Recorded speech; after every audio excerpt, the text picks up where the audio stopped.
At dinner, my daughter-in-law mocked me in front of everyone. That old woman is nothing but a retired loser. Then my granddaughter's fiancé asked, "And what did you do?" I answered with a single word which left all the guests completely frozen. "I am glad to have you here. Follow my story to the end and comment what city you are watching me from. That way I can see how far my story has reached." My name is Rose, and I am 62 years old. For the last 8 years, I have lived a lie. Not because I lied myself, but because I allowed others to build a false version of who I am.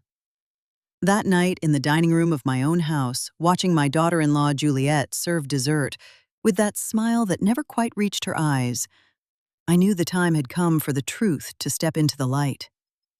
The table was full. My son Michael, my daughter-in-law Juliet, my 23-year-old granddaughter Chloe, with her fiancé James, and a few close family friends. It was Chloe's engagement dinner, an occasion that should have been perfect. I had prepared everything with painstaking care for days. The fine china I inherited from my mother, fresh flowers from the garden, the menu I knew Chloe loved. But from the moment Juliet walked through the door, I knew something was wrong. She had that look I knew entirely too well. That expression saying she had come prepared for a fight. Over the last few years, I had learned to read her moods the way a person reads the air before a coming storm. It all started when James, a polite 25-year-old guy working in marketing, asked innocently about the photographs on the fireplace mantel. They were old pictures, some in black and white, from my college days and the early years of my career. "Are these yours, Mrs. Rose?" James asked, holding up a photograph where I looked much younger, dressed in formal attire. Before I could answer, Juliet let out a laugh that sliced the air like a blade. "Oh, James, don't bother with those old pictures. They are from when Rose pretended to be someone important." I felt the air thicken in the room. Michael, my son, said nothing. He never said anything when his wife attacked me like this. Chloe lowered her eyes, clearly uncomfortable. The other guests exchanged nervous glances. "Pretended to be," I repeated in a low voice, more to myself than to anyone else. Juliet settled back into her chair, clearly savoring the moment. "Well, you know what I mean. All those stories about your brilliant career, but look at you now. You are just a retired old woman living off her pension." The words dropped onto the table like stones. James looked confused. Chloe was mortified, and I just took a deep breath. It wasn't the first time Juliet had humiliated me in public. For years, I had endured her cutting remarks, her little cruelties disguised as jokes, all to keep the family peace. "A retired loser," Juliet continued, her voice louder now, more certain. "That is what Rose is. Someone living in the past because she never achieved anything real in the present." The silence at the table was deafening. I could feel everyone's eyes pinned on me, waiting for my reaction. For years, I had chosen to stay quiet, swallowing the pain and the humiliation. I had decided that holding the family together was more important than defending my dignity. That was when James, bless his innocent heart, asked the question that would change everything. "Excuse me, but what did you do for a living, Mrs. Rose? I mean, before you retired?" Juliet laughed again. "Oh, James, brace yourself for another fantastic tale. Rose always has grand stories about how important she used to be." I looked my daughter-in-law dead in the eyes. For the first time in years, I felt absolutely no impulse to stay quiet, to smooth things over to avoid the conflict. Something inside me had snapped that night, but something had also broken free. "Judge," I said simply. The word dropped like a hammer on marble. Juliet's fork stopped halfway to her mouth. James blinked several times. Chloe looked up in shock. Michael finally looked at me, really looked at me for the first time in a long time. "Excuse me," Juliet muttered, but her voice had lost every ounce of its previous arrogance. "I was a judge." I repeated, my voice steady now. "A district court judge for 32 years. The silence that followed was entirely different from the last one. It wasn't the uncomfortable silence of humiliation, but the heavy, suffocating silence of shock, of the delayed recognition of a colossal mistake. James set his wine glass on the table with as much care as if it were spun glass. "A district judge? How like, in the federal court?" I nodded slowly. "Among other places." Juliet had visibly drained of color. I could almost see the gears grinding in her mind, trying to process this new information that completely shattered the context of every attack she had ever made against me. Chloe was the first to speak. "Grandma, why didn't you ever tell us this?" I looked at her with deep affection. My granddaughter had always been sweet to me, but even she had started treating me like the irrelevant old woman Juliet had painted in their minds. "Because I thought keeping the family peace was more important than keeping my pride," I answered honestly. Michael finally found his voice. "Mom, I remembered something about the courthouse, but I thought you had exaggerated the details over the years." And there it was, the confession that my own son had chosen to believe his wife's version of me over my own, that he had decided I was someone who invented stories to feel important, rather than someone who had chosen silence to protect their feelings. Juliet scrambled to regain control. "Well, if you were so important, why do you live so modestly? Why don't you have more evidence of this supposed career?" I stared at her for a long, quiet moment. There were so many things I could have said. About how I had donated a massive portion of my savings to charities. About how I had chosen a modest house because real value wasn't found in material possessions. About how I had opted for a simple retirement, simply because I had seen entirely too much of the corruption that comes with power. But I didn't say any of that. Instead, I just smiled. "Because I chose to live this way, Juliet. There's a very sharp difference between not being able to and not wanting to." The rest of the dinner dragged on in a wire-tight silence. The guests left early, clearly suffocating in the tension that had hijacked the celebration. James said goodbye to me with a brand new respect in his eyes. Chloe hugged me much tighter than usual. When we were finally left alone, Michael and Juliet went home without saying much else, but I could see in Juliet's eyes that a fundamental shift had occurred. She no longer saw me as the harmless old woman she had been using as a punching bag for years. That night, washing dishes in my dead quiet kitchen, I realized I had crossed a line of no return. For years, I had kept my past buried, out of love for my family. But now that I had started talking, I knew I could never go back to being quiet. What Juliet didn't know, what none of them knew, was that being a judge hadn't just been a job for me. It had been my identity, my fire, my entire life. And there were cases, decisions, specific moments in that career that not even I had fully processed yet. As I dried the last plate, a small, razor-sharp smile crossed my face. Juliet had wanted a war. Now she was going to find out exactly who she had been messing with all these years. I didn't sleep that night. I sat in my favorite armchair, the very same one where I used to pore over case files until dawn, when I was still on the bench, remembering exactly how I had arrived at this point. How I had allowed my own daughter-in-law to turn me into a ghost of who I really was. It all started 8 years ago, when Michael announced he was marrying Juliet. From the very first second, I knew she saw me as a threat. Not because I was overbearing or controlling, but because my mere presence challenged the narrative she was desperate to build around her new marriage. I vividly remember the first time Juliet visited my home. It was a Sunday afternoon, 3 months before the wedding. Michael had asked me to prepare my famous roast beef, the one I had perfected over decades for special family dinners. I had spent hours in the kitchen, genuinely wanting to make a good impression on the woman my son had chosen. "Your house is interesting," Juliet had said, scanning the main living room with an expression I couldn't quite peg as curiosity or disdain. Her eyes locked onto my legal library, the leather-bound volumes that swallowed an entire wall. "Rose collects books," Michael explained, as if it were some quaint little hobby, instead of the working tools of a 3-decade career. "Have you read all of them?" Juliet asked, tapping one of the spines with the tip of her finger. "Most of them," I replied. "They were necessary for my work." "Your work?" Her tone had shifted subtly. "Michael told me you worked in government offices." I looked at my son, totally confused. "Government offices." Michael avoided my gaze. "Well, technically, the judicial system is part of the government, right?" It was in that exact second that I understood. Michael had downplayed my career to Juliet. He had reduced 32 years of service on the federal bench to a generic desk job. And when I tried to correct that impression, when I started to explain that I had been a judge, Juliet cut me off with a sugary smile. "How interesting. Michael never mentioned you were so ambitious." The word ambitious dripped from her mouth like it was something mildly repulsive, as if there was something inherently wrong with a woman of my generation having serious professional aspirations. Over the following months, I watched Juliet systematically shrink my past during family conversations. Whenever someone asked about my career, she would answer before I could even draw a breath.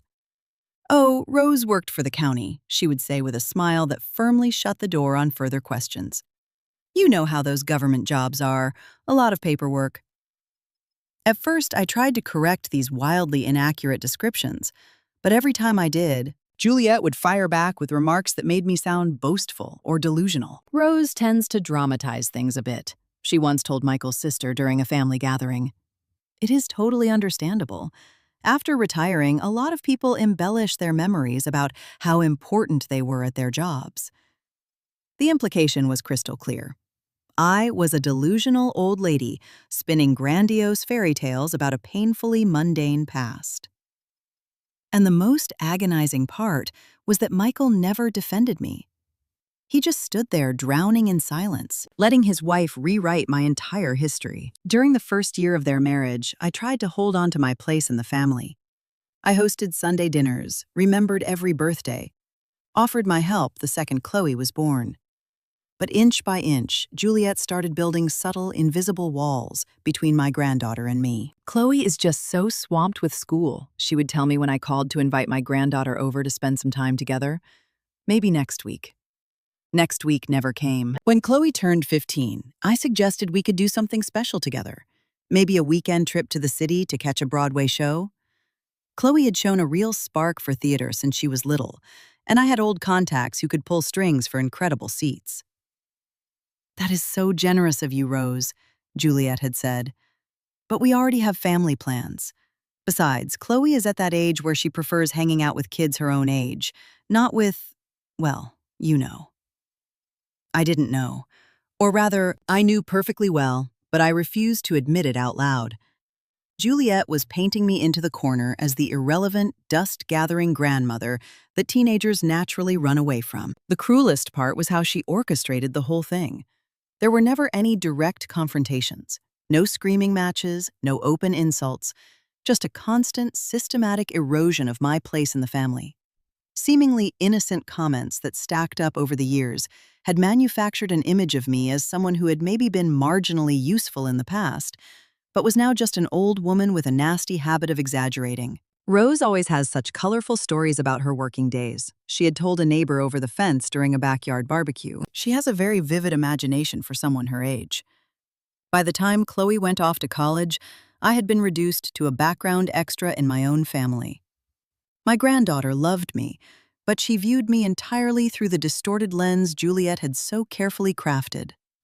I was a sweet but slightly eccentric grandmother, living inside inflated memories of a career that had never been half as important as she claimed. The breaking point had arrived 2 years ago, right around Chloe's college graduation.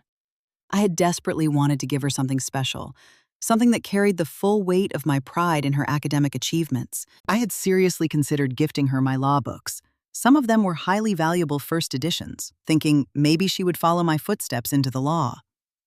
When I casually floated the idea during a family dinner, Juliet had let out a soft, pitying laugh. "Oh, Rose, that is very sweet. But Chloe is studying graphic design. I really do not think she needs dusty old law books." Dusty. I had repeated the word, feeling the insult land like an open-handed slap across the face. "Well, you know what I mean.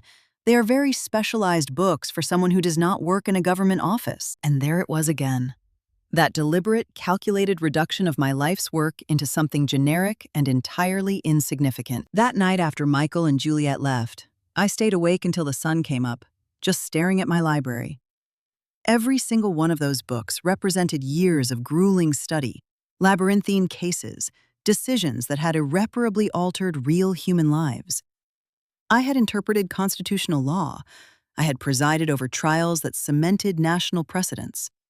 I had navigated political minefields that required not just a razor-sharp legal mind, but a terrifyingly deep understanding of human nature. But to my own flesh and blood, it had all been reduced to pushing paper at a desk. It was the morning after that sleepless night that I made the conscious choice to stop correcting Juliet's lies. I told myself that keeping the family peace was a higher calling than protecting my own pride. That being the beloved, if marginalized grandmother was infinitely better than being the problematic mother-in-law planting bombs in my son's marriage. For 2 years, I lived inside that lie. I let Juliet narrate my life. I let my granddaughter grow up believing her grandmother was just an ordinary retiree, clinging to an exaggerated past. But that night, anchored in my armchair as the early dawn crept through the windows, I realized a fundamental truth. By choosing silence to protect the family peace, I hadn't protected a damn thing. I had given my own family permission to lose all respect for me. I let them look at me as someone whose voice and lived experiences carried absolutely zero weight. And Juliet, my darling daughter-in-law, who had orchestrated this entire psychological hit job with the precision of a surgeon, was about to find out she had been playing with live explosives for 8 years. Because there were dark corners of my career, specific cases, deeply buried, decisions that would shatter her entire perception of who I really was. And now that I had opened my mouth, there was no putting the pin back in the grenade. The phone rang at 7 in the morning. It was Chloe, my granddaughter, and her voice sounded completely different. It wasn't the rushed, surface-level chatter I had grown so used to over the last few years. There was a new texture to her tone, a raw, burning curiosity I hadn't heard since she was a little girl, chasing fireflies. "Grandma, I need to talk to you," she said, skipping the pleasantries. "Can I come over this afternoon?" When she walked in, she was clutching a laptop and wearing a look of fierce determination that painfully reminded me of myself at her age. She dropped onto the sofa across from me, flipped the computer open, and spun the screen around. "I searched your name last night," she said, her eyes locked on mine. "Rose Mendoza. And I found a lot of things." My stomach pulled tight. For years, I had managed to keep my past locked away from my family life.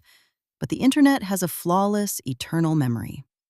Chloe read straight from the screen. "Judge Rose Mendoza presides over landmark civil rights case. Decision establishes national precedent." She looked up at me. "This is from 1997. "There are dozens of articles, Grandma. Dozens." I sat in total silence, watching my granddaughter dig through the digital graveyard of my career. I watched her eyes go wide with every headline, every photograph of me standing on the courthouse steps, every mention of the brutal cases I had presided over. "It says right here that you were the first Latina woman appointed to the district court in our state," she continued, her voice trembling with awe. "Why didn't you ever tell us this?" I let out a long, heavy sigh. Because I thought it was more important to just be your grandmother than to be Judge Mendoza. Chloe snapped the laptop shut and stared a hole right through me. "But Grandma, this is incredible. It says you presided over Patterson versus the state, the case that changed adoption laws for same-sex couples across the entire country." The Patterson case. I remembered every agonizing detail of those brutal weeks in 1998, the death threats pouring in daily, the crushing political pressure from both sides of the aisle, the suffocating weight of knowing my signature was going to alter the lives of thousands of families nationwide. "It was a complicated case," I said, keeping it brief. "Complicated." Chloe leaned forward, practically vibrating. "Grandma, you changed the lives of thousands of people. There are testimonies here from families who were finally able to adopt because of your ruling. There is even a documentary about the case where they call you a civil rights hero." A hero. The word tasted strange coming from my own granddaughter's mouth, especially after spending years being treated like a useless old woman spinning tall tales.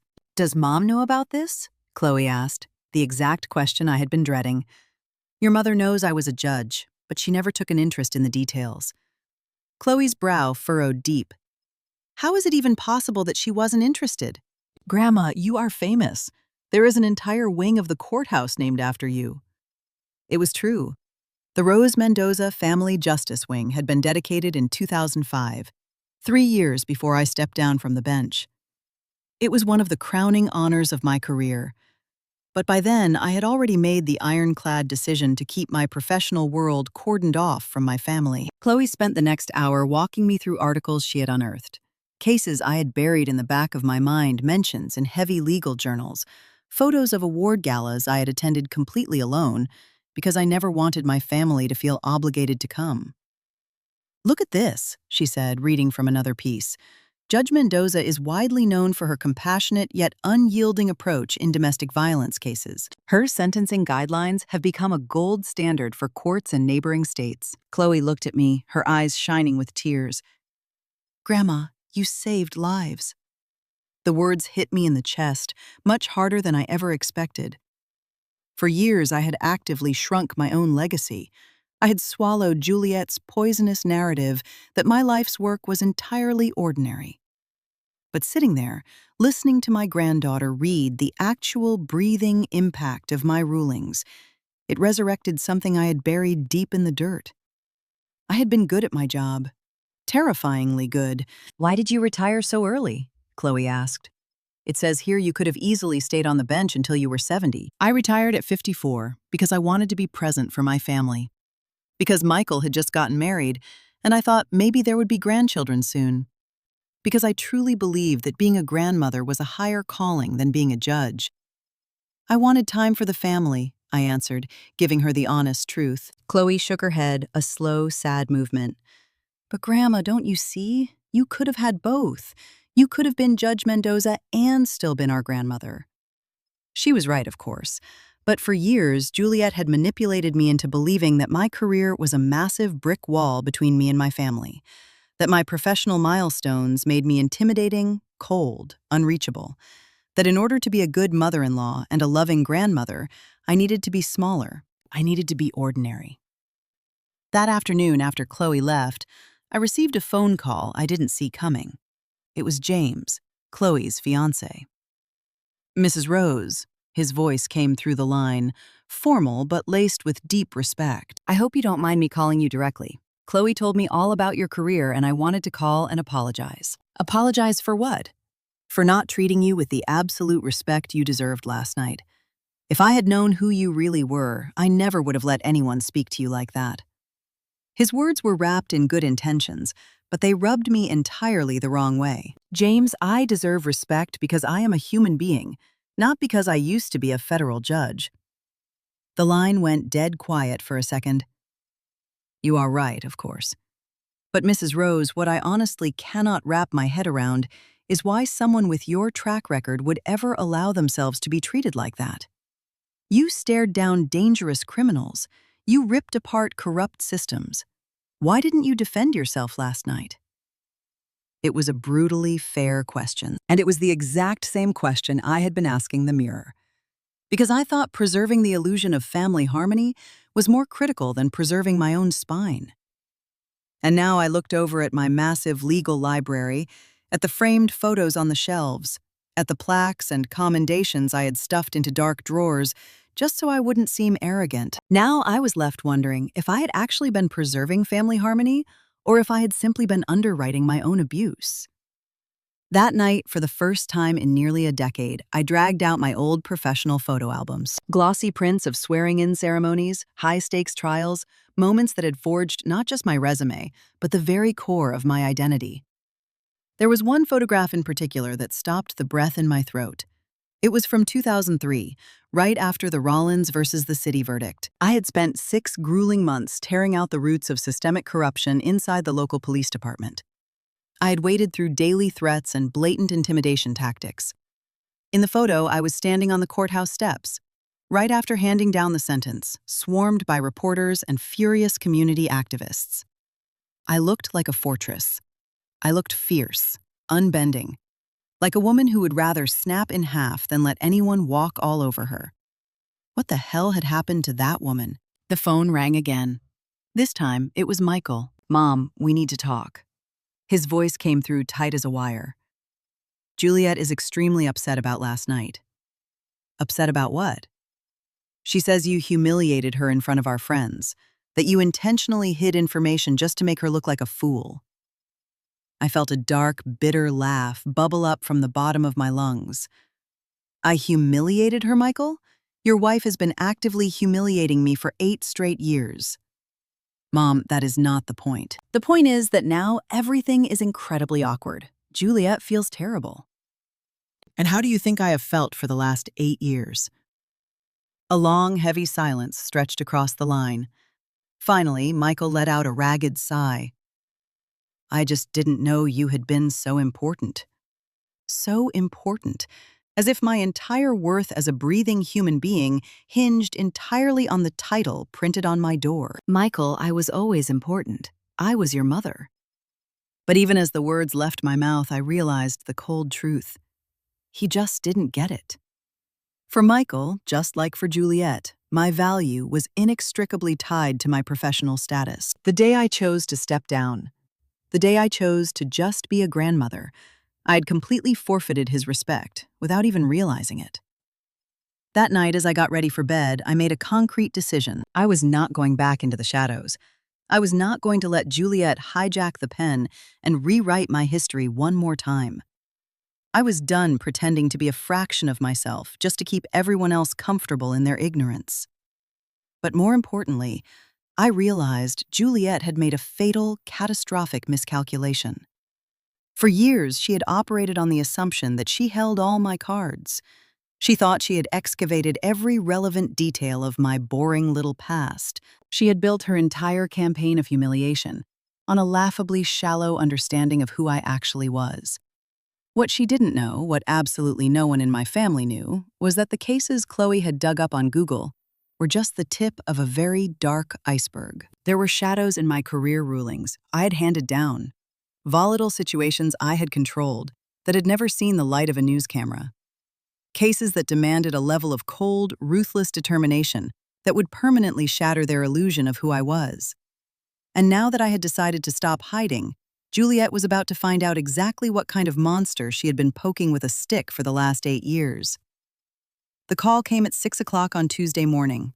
It was my old court clerk, Robert, a man who had stood by my side in the trenches for the last 15 years of my career. Judge Mendoza, he said, using the title that had been dead in my presence for years. I hope I am not waking you up too early, but I have some news I thought you would want to hear. Robert laid it out for me. They had just arrested Edward Vance, the man I had sentenced to life without parole in 2006 for the brutal murders of 3 young women. He had filed appeal after appeal, always crying to the courts that I had been fatally biased during his trial. Now, 12 years later, he had just confessed to 2 additional murders, completely and undeniably, validating the iron-fisted severity of my original sentence. The press is going to start calling you, Robert warned me. The case is blowing up nationally again. Vance specifically went on record saying you were the only judge on the bench who didn't blink when he threatened you. After I hung up, I sat at my kitchen island, pulling the memories of that trial out of the dark. Edward Vance was not your run-of-the-mill street thug. He was a highly intelligent, deeply manipulative predator with political connections that allowed him to squeeze the system. During the trial, the anonymous phone calls to my private residence started. Black SUVs trailed my car. Dead black roses were delivered to my chambers with typed threats. The pressure to hand down a lighter sentence had come from every conceivable direction. The mayor himself, who had deep financial ties to Vance's family. A few of my own colleagues on the bench, whispering that a maximum sentence would just drag too much negative press onto the courthouse. Even prominent members of the legal community, hinting loudly that the evidence was too thin for a life sentence. But I had read the unredacted files.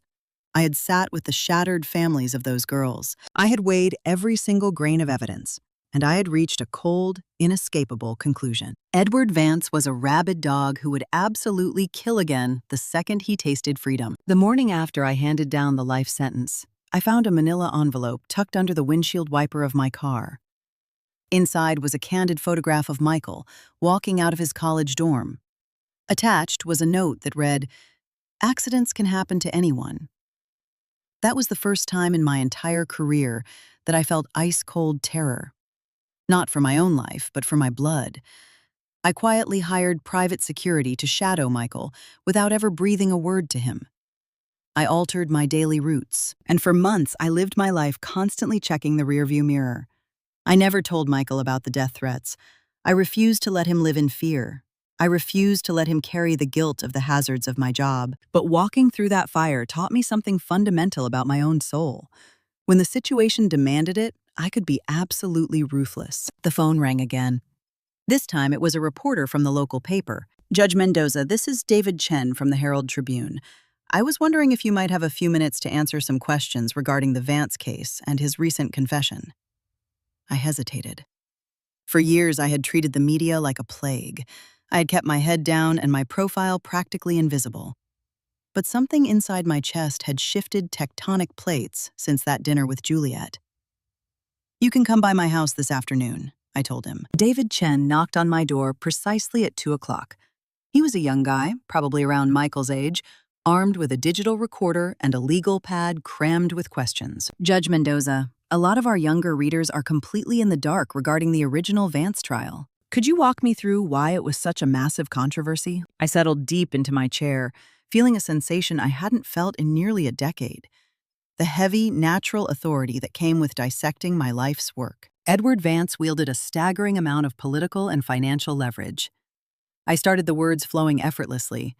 His family had been pumping money into local political campaigns for decades. There was an unspoken ironclad expectation that he would be handed a VIP pass through the judicial system, and you flatly refused to give it to him. I refused to let offshore bank accounts and country club connections dictate the scales of justice. My sworn duty was to protect the citizens of this city, not to run interference for the elite. Chen was scribbling furiously. My research indicates you faced monumental pressure to hand down a lenient sentence. Pressure is a very polite word for it, I shot back. I received highly credible death threats against my family. They tried to break me using every tactic in the book. And did that alter your approach? I locked eyes with him. Mr. Chen, I spent 32 years on the federal bench. If I had ever allowed anonymous cowards to dictate my rulings, I wouldn't have lasted 32 days. As the words left my mouth, I could physically feel the armor I had buried in the backyard locking back into place. The command, the absolute unshakable bedrock of my own moral compass. Chen fired off questions about other landmark rulings, about my judicial philosophy, about the raw reality of being one of the only Latina women wielding a gavel during that era. With every answer I gave, the ghost of the woman I used to be took on flesh and bone. The woman I was before I chose to erase myself, just to keep my family smiling.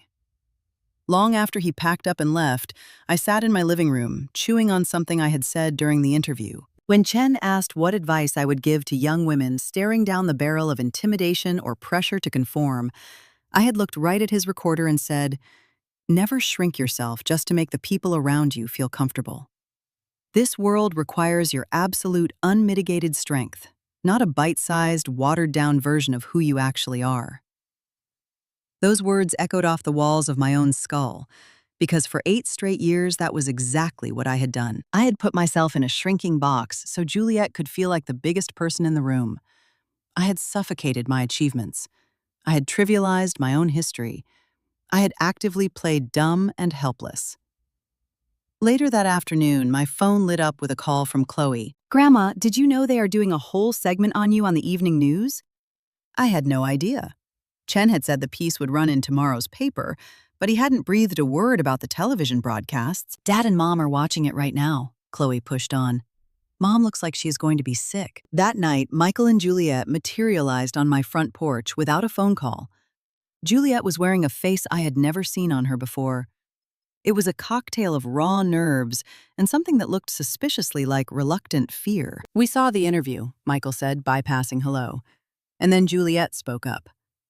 "I had no idea you dealt with actual death threats." Her voice was entirely stripped of the dripping condescension that had poisoned our interactions for nearly a decade. There was a new frequency there, something that sounded a lot like caution. "There are a great many things you do not know about my career," I replied, my voice smooth as glass. Michael cleared his throat nervously. "Mom, the reporter brought up other cases that never made it onto the evening news." I gave him a slow nod. My docket frequently involved highly classified material. Not everything gets fed to the public. "What kind of material?" Juliet asked, and for the first time since the day I met her, I heard genuine, unscripted curiosity in her tone. I looked at both of them for a long, quiet minute.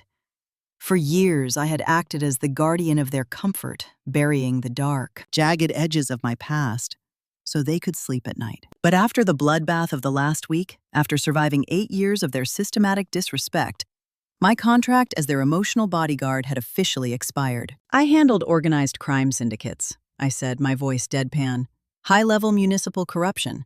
Black book operations where putting the wrong person on the stand could trigger catastrophic consequences for me and my family. Juliet blinked, her mind buffering. Organized crime. Among other things, yes.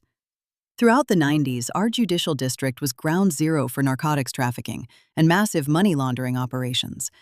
Several of my dockets required full federal protection details for the presiding judges. Michael had turned to stone, trying to swallow the sheer scale of the information. Finally, he found his voice. Is that why you stepped down early? I stepped down because I wanted to be present for this family, but also because after 3 straight decades of wading through some of the most lethal waters in the American justice system, I was exhausted from living with a target on my back. Juliet looked like she was frantically recalculating the math of her entire life. Why didn't you ever just tell us this? I stared right through her. Because the moment I tried to talk about my life's work, you told me I had a bad habit of exaggerating. You successfully made me feel that sharing my professional reality was somehow inappropriate bragging. The silence that flooded the room was thick, choking on the exhaust of 8 years of deliberate misunderstandings and burned bridges. Michael finally cracked the quiet. Mom, I am so sorry. I never understood who you really were. I was always exactly who I was, Michael. The only difference is that now I am entirely done hiding her. After they finally left, I walked into my study, surrounded by the leather-bound books and the heavy files of my legacy. For the first time in years, I didn't feel like a fading old woman clinging to ghost stories. I felt like Judge Mendoza. But there was one final piece of the puzzle my family needed to swallow. The cases they had seen on the news, the death threats I had just casually dropped on them, those were still just a fraction of the monster. There were calls I had made, enemies I had buried, nightmares I had navigated that would permanently alter their DNA-level understanding of who I was as a human being. And now that I had started reminding them exactly who was in the room, I wasn't going to hit the brakes until they fully comprehended the sheer force of nature they had been sharing Thanksgiving dinners with. The phone call that flipped the board came on a Friday morning. It was Patricia Sterling, my old colleague from the state Supreme Court, a woman I had kept at arm's length since the day I handed in my gavel. Rose, I need your brain, she said, skipping the small talk. We are staring down a highly radioactive situation, and your specific skill set would be a godsend. Patricia laid out the nightmare. They were quietly building a judicial corruption case against 3 sitting judges in the Northern District. They desperately needed an outside consultant with deep water experience in highly sensitive investigations, someone completely untouchable. Someone whose integrity couldn't be bought with God's own money. I know you are retired, she pushed, but this mess requires the exact brand of surgical precision you brought to the Moretti and Hayes cases back in the 90s. The Moretti and Hayes cases. I hadn't let my mind wander down those dark alleys in years, but hearing Patricia say the names snapped the memories back with terrifying clarity. They had been the most lethal cases of my entire career, tearing the lid off a sprawling corruption syndicate that bled from the mayor's office straight into international cartels. Patricia, I have been off the grid for 8 years. Rose, you do not forget how to hunt. And frankly, we need someone who isn't paralyzed by making the brutal calls. We need someone who has already proven they don't flinch when the guns come out. After the line went dead, I sat at my kitchen counter, rolling the offer around in my head. For 8 years, I had walked through the world acting like my career was ancient history. Like my instincts and my fire had officially expired the day I collected my first pension check. But Patricia's voice had struck a match in a very dark room. I hadn't lost my ability to dissect a bloodbath. I hadn't forgotten how to pull the trigger under crushing pressure, or how to navigate a room full of political landmines. That afternoon, for the first time in nearly a decade, I cracked open my personal archives. Not the sanitized public records Chloe had dug up on Google, but my private war journals. My brutal, unfiltered case analyses, the psychological chess games I had mapped out to survive impossible wars. As my eyes scanned the pages, I could physically feel the beast that had been hibernating inside me slowly opening its eyes.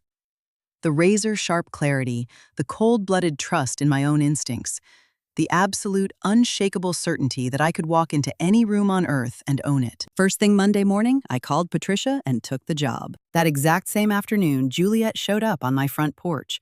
She wasn't alone. She had dragged Michael with her, and both of them looked like they were walking to the gallows.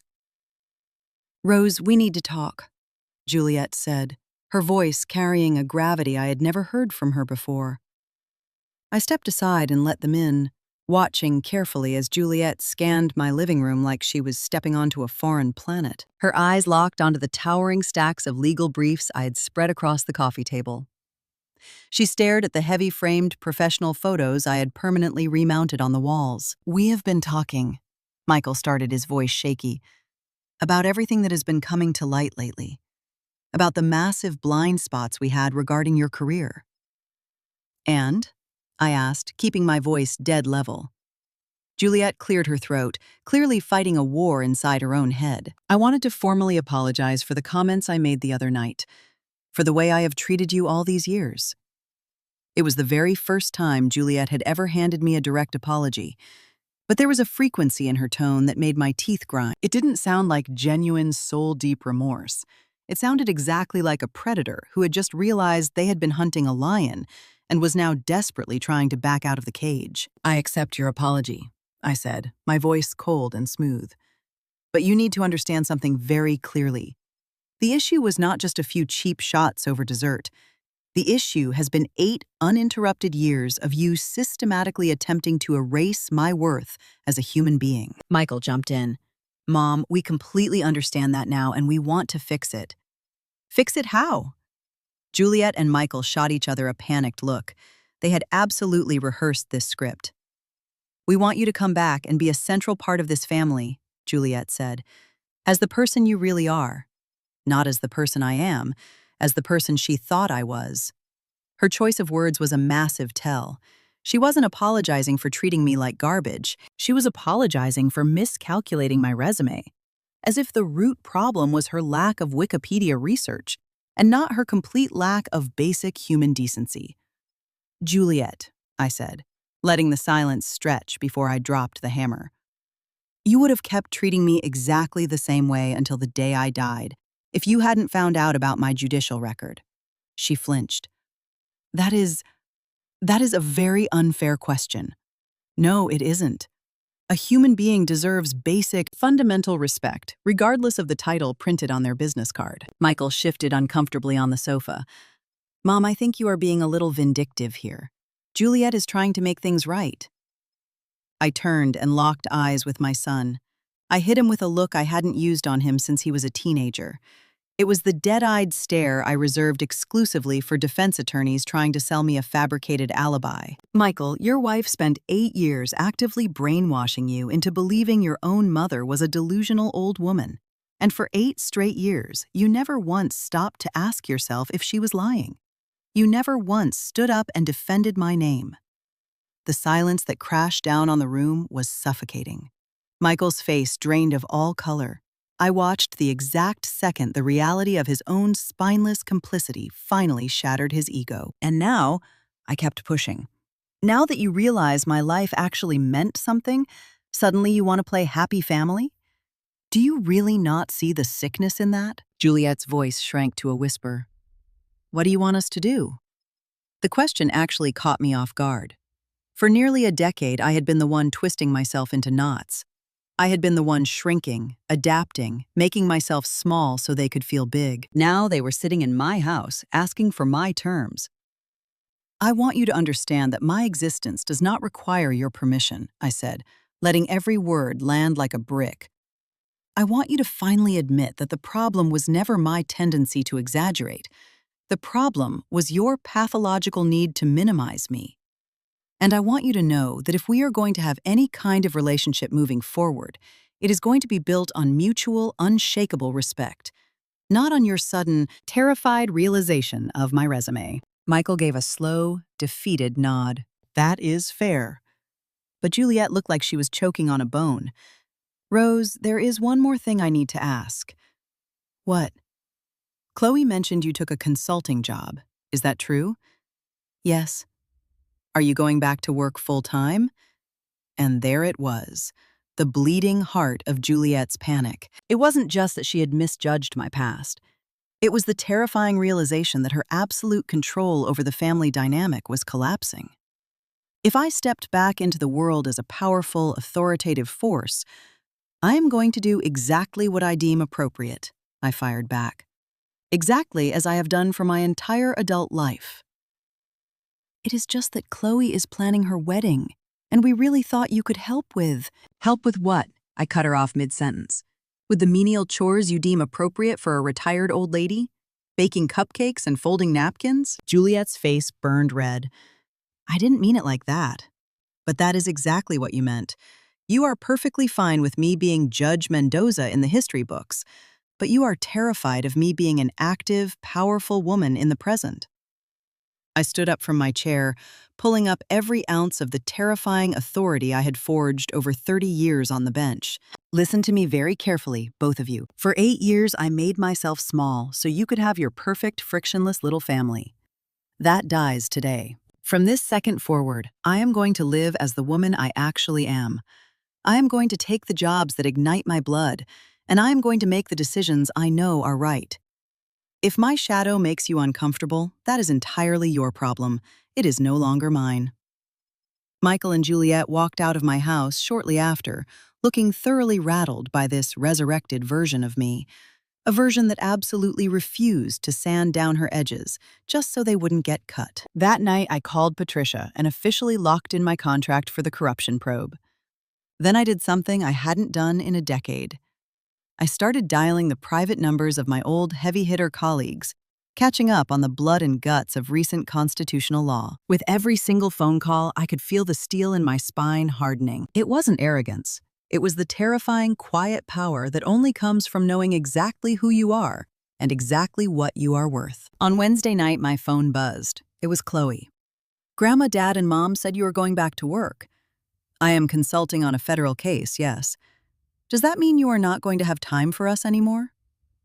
Her question cracked my heart, but it also handed me absolute clarity. Chloe, sweetheart, I have never had less time for you. The only thing that has changed is that I am done pretending to be a fraction of myself just to make everyone else feel comfortable. I don't get it.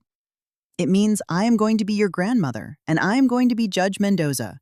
You are going to have a grandmother who bakes a killer pie, and you are going to have a grandmother who rips apart complex legal syndicates. Does that bother you? Chloe let out a bright, loud laugh. Grandma, that sounds completely badass. I always wanted a superhero for a grandmother. Her words flooded my chest with a warmth I hadn't felt in a very long time. But they also hammered home a brutal truth. For almost a decade, I had been actively protecting my family from a version of myself that was never actually a threat to them. I was only a threat to Juliet. A woman who looked at my intellect and my power and saw nothing but a direct attack on her fragile little throne. After hanging up with Chloe, I sat alone in my study, walled in by my law books, my case files, and the photographic evidence of my life's blood. For the first time in 8 years, I didn't feel like a ghost haunting her own past. I felt like a lethal, highly trained operative stepping out of retirement to write the final, bloodiest chapter of her life. But there was one last pill my family needed to swallow before they truly understood the reality of the situation. And that understanding would only drop when they realized that the woman washing dishes in their kitchen wasn't a cute miniature version of a former judge. She was the exact same predator, armed with the exact same brilliant mind, the exact same ruthless determination, and the exact same iron will that had dismantled some of the most dangerous men in the country. The only difference was, I was officially done putting my weapons back in the box, just to keep them from getting scared. 6 months later, I was standing at the grand podium of the State Convention Center, staring down an audience of 300 federal lawyers and sitting judges at the annual Justice Summit. The title of my keynote was Navigating Systemic Corruption: Blood Lessons from 3 Decades on the Bench. Sitting dead center in the front row to my profound and quiet satisfaction were Michael, Chloe, and James. Juliet had opted out, citing some incredibly vague scheduling conflict, but her empty chair didn't even register on my radar anymore. I had finally learned the critical difference between the people who desperately wanted a front row seat to my life and the people who simply couldn't stomach the blinding light of my authenticity, the most agonizing trial of my entire career. I projected into the microphone, my voice booming with a heavy reclaimed authority. Was not a cartel execution or a racketeering syndicate. It was learning to blindly trust my own gut when every single person in the room was screaming that I was wrong. I walked them through the brutal reality of the Hayes case in 1998, the exact moment I unearthed hard, bleeding evidence that the city's own mayor was laundering cartel money through ghost municipal contracts. The crushing pressure to bury the files had come from every shadow in the city. Judicial superiors, beloved community leaders, even heavily veiled death threats from men who did not make empty promises. I learned the hard way that integrity is not a badge you wear, I told the silent room. It is a brutal, exhausting choice you have to make, minute by minute, breath by breath. And sometimes the most terrifying choice you will ever make is refusing to compromise your spine when the people you love most are begging you to bend, just so they can breathe easier. After the ballroom cleared, Chloe rushed the stage, tears spilling down her face. "Grandma, I had absolutely no idea you were made of iron." "I was always made of iron, sweetheart. I just finally stopped covering it in velvet." Michael had been unnervingly quiet for the entire summit. He finally walked up as I was shoving my legal pads into my briefcase. "Mom, I need to ask you something that is keeping me awake. Tell me, are you ever actually going to forgive me for leaving you to the wolves all these years?" The raw honesty of the question stopped my hands. For 6 months, I had been so violently focused on taking my throne back that I hadn't fully calculated the emotional shrapnel buried in Michael's chest. I looked into his eyes and saw that he finally, truly understood the horrific weight of his own silence. "Michael, I forgave you a long time ago. But what matters infinitely more than my forgiveness is that you carve this lesson into your bones. Your wife is not going to be the last person on earth who tries to convince you to shrink someone you love just to make their life easier." He gave a slow, heavy nod. "Juliet and I have been in intensive therapy." That actually made me blink. "Really?" She finally broke down and admitted she knew exactly who you were from day one. "She ran a deep dive on your career before we even got married. But she made a calculated decision that it would be infinitely easier to just bury you than to compete with your shadow for control of the family." Hearing that confession spoken out loud was incredibly validating, but it also tasted like ash. It confirmed every paranoid instinct I had ever had. Juliet's psychological warfare hadn't been a series of clumsy mistakes. It had been a highly calculated, sniper-precise assassination of my character. "And how does knowing that make you feel?" I asked him. Michael looked like a man who hadn't slept in a month. Betrayed, manipulated, like I just woke up from an 8-year coma. "So what is your next move?" "We are trying to dig our way out of it. But one thing is written in stone. I will never, as long as I have breath in my lungs, let another human being convince me to ignore my own eyes when it comes to the people I love." 3 weeks later, an envelope arrived that I never saw coming. Chloe and James formally asked me to officiate their wedding. In our state, retired federal judges retain absolute legal authority to perform marriages, and Chloe had put her foot down. She wanted her grandmother to marry her. The ceremony took place in a massive, sprawling botanical garden just outside the city limits. It was tight, intimate, and fiercely private, exactly what Chloe wanted. As I stepped up to the altar, wrapped in the heavy black judicial robes I hadn't worn in 8 years, the sheer gravity of the moment settled over my shoulders. Marriage, I started locking eyes with Chloe and James, is not just a blind promise between two people. It is a terrifying vow to look at your partner in the absolute brightest light and value every single piece of them. Not just the pieces that are easy to digest. I was talking directly to the bride and groom, but I could feel the shockwave of those words hit every single row of chairs. Juliet was sitting dead center in the second row, staring a hole into her shoes. Michael was watching me with a face completely wrecked by a cocktail of burning pride and deep, agonizing regret. Later that night, as the jazz band played and the champagne flowed, James pulled me aside. "Judge Mendoza, I need to thank you." "For what, James?" "For showing me exactly what kind of blood runs in Chloe's veins. Watching you step out of the shadows and take your power back, it made me realize the terrifying strength that is sleeping inside my wife." His words hit me like a freight train. The single most intoxicating victory of the last 6 months hadn't been humiliating Juliet. It had been watching my own granddaughter catch fire. Watching Chloe stop apologizing for her brain, her ambition, and her absolute right to take up space. Hours later, as the caterers were breaking down the tables and the lights dimmed, Juliet walked up to me. We had barely exchanged 10 words over the last 6 months, operating on a strictly enforced, ice-cold diplomacy. "Rose, do you have a minute?" I gave a tight nod, bracing my feet for another exhausting chess match. "I am not going to hand you some theatrical apology," she started, her voice shaking slightly. "I just need you to know that I finally understand the sheer scale of the damage I did." "Is that right?" "I spent 8 years stealing your identity. Not your resume, but your fundamental human right to exist as a whole person inside your own family." It was the most brutally honest sentence I had ever heard her speak. "I'm not asking for your forgiveness," she pushed on, "because I know damn well I haven't earned it. But I need you to know I finally learned the lesson.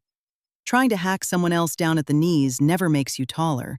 It just makes you a monster." I stood there looking at the woman who had effectively stolen a decade of my life and realized the rage was entirely gone. I didn't love her. I didn't even like her, but the venom had bled out. I just felt a cold, distant peace. "I hear what you are saying," I told her quietly, "and I sincerely hope you use that revelation to stop butchering the people around you." A year later, my new reality had finally settled into a brutal, beautiful rhythm. I was running Black Ops consulting on federal corruption cases 3 days a week. The rest of my time was spent writing a ruthless manifesto on judicial ethics, drinking wine with Chloe and James, and doing whatever the hell I wanted. My relationship with Michael was slowly growing back over the scar tissue. He and Juliet were doing the grueling work in therapy, and while the family dynamic would never be the picture-perfect illusion it once was, it was finally real, and it was honest. Chloe had made my house her second home. She wasn't showing up out of some grim family obligation anymore. She was showing up because she genuinely wanted to sit in the trenches with her grandmother. We talked about blood and guts, her career, her ruthless ambition, the exhausting daily war of navigating a world that constantly begs women to shrink. One Sunday afternoon, as the sun was bleeding out over my backyard, Chloe hit me with a question that stopped time. "Grandma, do you ever lie awake regretting that you waited so long to put the crown back on?" I let the question hang in the air, turning it over in my hands. I don't regret a single second of it, because the fire taught me exactly what I needed to know. I learned that buying family peace with the currency of your own dignity is a bankrupt transaction. I learned that some people will only ever respect you when they stare down the barrel of the fact that you do not need their permission to breathe. "And what did you learn about yourself?" I smiled, looking back at my house. Through the glass, I could see my heavy law books dominating the walls. I could see the framed proof of my legacy hanging dead center in the room. I could see a house where I no longer apologized for the oxygen I consumed. I learned that I never actually lost my teeth. I just chose to stop biting. And I learned the hard way that there is a massive, lethal difference between choosing to be kind and giving people permission to slaughter you. Chloe gave a slow, deep nod, quietly logging the lesson into her own survival manual. As the last sliver of daylight vanished behind the trees, I felt a bone-deep, untouchable peace for the first time in a decade. Not because I had successfully destroyed Juliet, but because I had clawed my way out of the grave and violently reclaimed my absolute right to exist. The cold, hard truth was that ultimate freedom hadn't come from forcing my family to see me differently. It came the exact second I murdered the idea that I needed their validation to exist in the first place. I had learned that real, terrifying respect is never something you can beg for, and it is never something you can negotiate. It is something you command by being brutally authentic, terrifyingly unshakable, and completely violently aware of your own lethal worth. And sitting there, on that quiet Sunday, surrounded by the heavy, undeniable evidence of a life built on blood, iron, and truth, I knew I had finally found my way back. I had finally come home to myself. Yeah,